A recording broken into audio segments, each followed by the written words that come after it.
Всем привет, дорогие друзья! У нас в гостях в Краснодарском крае, в городе Краснодаре, наш друг из Белграда со своим братом. Это Бошко Казарский и его брат Сава. Они приехали с очень важной миссией.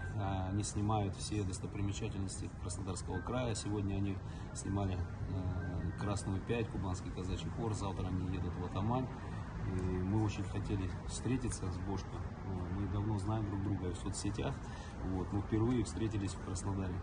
Бошко, я приветствую тебя. Вот, ты даже сегодня получил боевую рану, квадрокоптер при съемке. Пальцы повредили. Ну, все хорошо. Да, все хорошо.